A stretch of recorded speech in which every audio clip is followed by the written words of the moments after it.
Nadreen, इतमर बिन गवेर जो कि Israel का नेशनल सिक्योरिटी मिनिस्टर है, इसको आप होम मिनिस्टर भी कह सकते हैं, इनके बारे में आज शैन बेथ जो कि इजराइल की बहुत सारी खुफिया एजेंसियों में से एक है, मुसाद वैसे उनकी सबसे बड़ी खुफिया एजेंसी है ना, लेकिन शैन बेथ वो है जो कि मोस्टली अंदरूनी जो मामलात हैं मुल्क के अंदर जो इंटेलिजेंस होती है वो देख रहे होते हैं। तो शैन बेथ वालों ने क्लेम किया है कि हमारा ये जो मिनिस्टर है इतमर बिन गवेर, ये मरते मरते बचा है।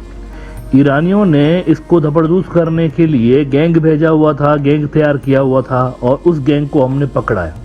वो जो 6 बंदों का गैंग था उसके अंदर इंटरेस्टिंगली 4 वो कहते हैं कि फलस्तीनी थे और 2 उनके अपने शहरी यानी इजरायली भी थे। और वो कहते हैं ये ज़्यादा चिंताजनक बात है कि इजरायली कहाँ से घुस गए इसके अंदर, यानी इजरायली ईरान के लिए काम कर रहे थे इतमर बिन गवेर को मारने के लिए।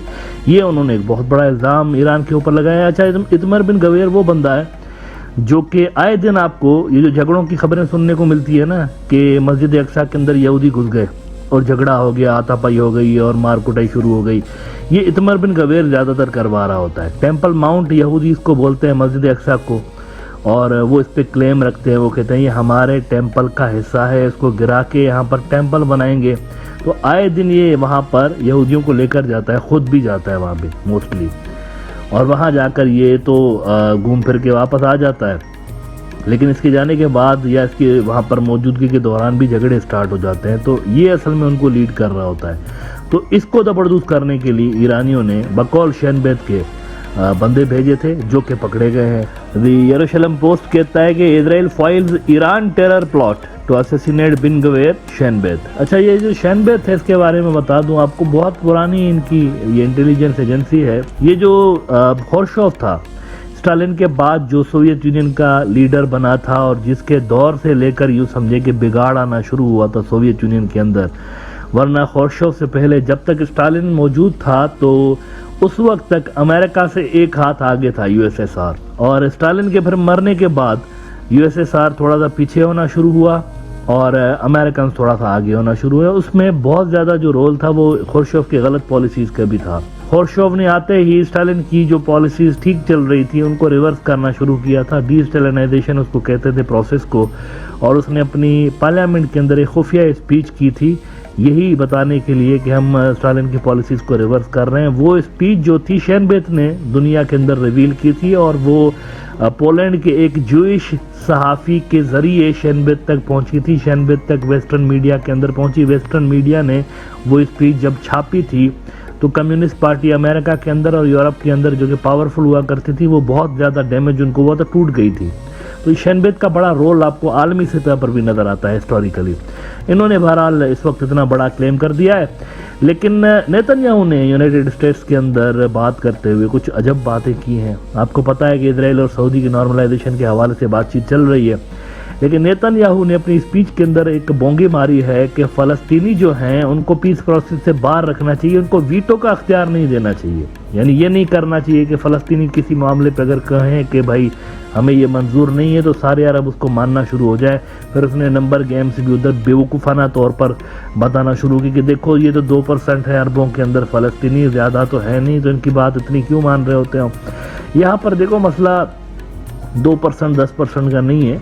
फ़लस्तीन का जो स्टांस है वो मुस्लिम बरादरी का स्टांस है, यहाँ रिलीजियस एंगल भी है। उसको नेतन्याहू रेसिज्म की तरफ डाइवर्ट करने की कोशिश कर रहा है मेरे ख्याल से। तो ये एक गलत उसकी अप्रोच है, लेकिन ये उस वक्त बातें कर रहा है इस तरह की जब नॉर्मलाइजेशन चल रही है वहाँ पर। तो इस पे भी ये शायद हो सकता है कि वहाँ पॉलिटिकल माइलेज हासिल करने की कोशिश कर रहा है। उसके खिलाफ 38 हफ्तों से मुजाहरे चल रहे हैं नेतन्याहू के खिलाफ जुडिशल ओवरहॉल के सिलसिले में, तो मे भी उस वजह से ये पॉलिटिकल माइलेज हासिल करने की कोशिश कर रहा हूँ। लेकिन this is a bad idea I think. वहाँ पर अगर पीस प्रोसेस चल रहा है तो उसको चलने दिया जाए और कंट्रोवर्शियल चीज़ों से इनको बात रहना चाहिए। एली कोहन जो इजराइल के फॉरेन मिनिस्टर है, उन्होंने एक बड़ी इंटरेस्टिंग बात की कि सऊदी के बाद 5 से 6 मुल्क और होंगे जो कि हमें तस्लीम कर लेंगे, नॉर्मलाइज हमारे साथ रिलेशंस कर लेंगे। द यरूशलेम पोस्ट ने ही रिपोर्ट किया है कि 6 और 7 Muslim nations to make peace with Israel after Saudi's foreign minister, और इसमें वो कहते हैं कि he said there are at least another 6 or 7 countries that I have met with, significant Muslim countries with which we do not have relations that are interested in peace. Cohen said the countries are in Africa and Asia but declined to name them. He later said that only some had been directly in touch with them. कुछ directly touch में कुछ तो है भी नहीं, लेकिन hype बड़ी create कर दी गई है। लेकिन इंडियन मीडिया नाम ले रहा है। कौन से मुल्क हैं जो कि नॉर्मलाइजेशन करना चाहते हैं, उसके बारे में इंडियन मीडिया ने रिपोर्ट शाया की है, और वो रिपोर्ट वैसे पढ़ के मैं थोड़ा सा हैरान हुआ हूँ। आई होप कि ये जो इंडियन मीडिया आउटलेट है जिसका भी मैं जिक्र करूंगा, ये इसको एक्सप्लेन करेंगे। टाइम्स नाउ वर्ल्ड रिपोर्ट कर रहा है, इंडिया का बड़ा न्यूज आउटलेट है। Saudi Arabia, Bangladesh and other Muslim nations to recognise Israel soon. Bangladesh का नाम उन्होंने लिया है। अब इस पे देखें, अवामी लीग को दोबारा से क्लियरिफाई करना चाहिए। मेरे ख्याल से कुछ दिन पहले शेख हसीना ने कहा है, फ़लस्तीनियों के हक में ही बात की है उन्होंने, तो दोबारा से उनको, मेरे ख्याल से इनको रिजेक्ट कर देना चाहिए इस तरह की बातों को, क्योंकि अभी तक मेरी जहाँ तक इंफॉर्मेशन है इस तरह की कोई बात नहीं है, ना पाकिस्तान के अंदर है ना बांग्लादेश के अंदर है। लेकिन यहाँ पर इनकी मीडिया ने बात लिखा, इजरायली मीडिया भी नहीं लिख रहा, इंडियन मीडिया देखे बांग्लादेश का नाम लिख रहा है। और मुझे इनकी इस रिपोर्ट पे थोड़ा सा डाउट इसलिए है क्योंकि मेरे ख्याल से ये जो भी है इल इन्फॉर्म्ड रिपोर्ट मुझे लगी, इल इन्फॉर्म्ड है। मेरे ख्याल से राइटर जो भी है इस रिपोर्ट के, उनको शायद ज़्यादा पता नहीं है कि वहाँ रीजन में क्या हो रहा है मिडल ईस्ट के अंदर, क्योंकि यही स्टेटमेंट अगर देखें इस रिपोर्ट की कि Israel's foreign minister Eli Cohen has shared that around 6 or 7 Muslim nations are all set to normalise ties with Israel and officially recognise it. अब थोड़ी देर पहले आपको यरूशलेम पोस्ट दिखाया था, इजराइल का टॉप न्यूज आउटलेट है, उसके अंदर नाम नहीं थे, उन्होंने कहा कि नाम लेने से उन्होंने रिजेक्ट किया। लेकिन इंडियन मीडिया कह रहा है कि Saudi Arabia, Bangladesh and the UAE और in this rumoured list of countries. अब मैं ये क्यों कह रहा हूँ कि ये इल इन्फॉर्म्ड आर्टिकल है, क्योंकि यूएई ने ऑलरेडी टाइज नॉर्मलाइज किए हुए हैं पहले से ही, तो उनका नाम इन्होंने क्यों लिखा हुआ है यहाँ पे? वो तो पहले ही उन्होंने अब्राहम अकॉर्ड कर लिया हुआ है, तो उनका यहाँ पर नाम कैसे रूमर्ड लिस्ट के अंदर? कौन सी रूमर्ड लिस्ट है ये वाली?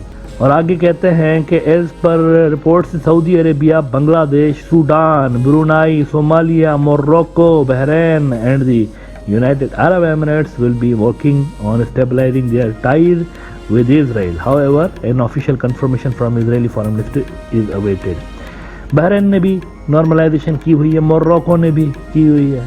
तो ये मुझे इल इन्फॉर्म्ड आर्टिकल लगा। जिन मुल्कों का नाम लिया जा रहा है कि ये नॉर्मलाइजेशन करेंगे, उन्होंने पहले से ही की हुई है, और जिनका नाम लिया जा रहा है बांग्लादेश का जैसे कि लिया है, बांग्लादेश कहीं भी नहीं है लिस्ट के अंदर, इजरायली मीडिया के अंदर भी नहीं है, इजरायली ऑफिशियल्स ने भी नाम नहीं लिया, और इजरायली ऑफिशियल्स ने ये भी कह दिया हुआ है कि डायरेक्टली थोड़े से ही मुल्क कांटेक्ट में है, कुछ 1-2 है, ऐसे ज़्यादा नहीं है जो कि डायरेक्टली, एक तो सऊदी अरब है ना, इसके अलावा एक आध और होगा। तो फिर स्पेकुलेशंस क्यों की जा रही है बांग्लादेश के हवाले से अभी से ही कि ये भी कर लेगा? मेरे ख्याल से ये बांग्लादेश का नाम नहीं डालना चाहिए था यहाँ पे, और बाकी जिनके नाम लिए हुए हैं उनमें से बहुत सारों ने पहले से ही नॉर्मलाइजेशन की हुई है, उनका नाम भी पता नहीं क्यों इस रिपोर्ट के अंदर लिखा हुआ है टाइम्स नाउ ने। तो ये मेरे ख्याल से उनको थोड़ा सा क्लियरिफाई करना चाहिए, थोड़ा सा अपडेट करना चाहिए खुद को। अब्राहम अकॉर्ड्स पढ़ें किस किस ने नॉर्मलाइजेशन की हुई है, तो वो नाम इस रिपोर्ट से अगर वो हटा दें तो that would be less confusing for the readers. I believe कि जब तक ये फ़लस्तीन का मसला हल नहीं होता, ना सिर्फ बांग्लादेश बल्कि जो OIC के कलेक्टिव मेंबर्स हैं ना, मेरे ख्याल से वो इसको नॉर्मलाइजेशन की तरफ नहीं बढ़ेंगे। As long as this major hurdle is not removed, जो कि फ़लस्तीन की रियासत है जिसको क्रिएट करवाना है और बैतुल मुक़द्दस उनको देना है, जब तक ये नहीं होता मेरा नहीं ख्याल कि बांग्लादेश के अंदर कोई गवर्नमेंट जो है वो इजराइल को इस तरह से एक्सेप्ट कर सकती है।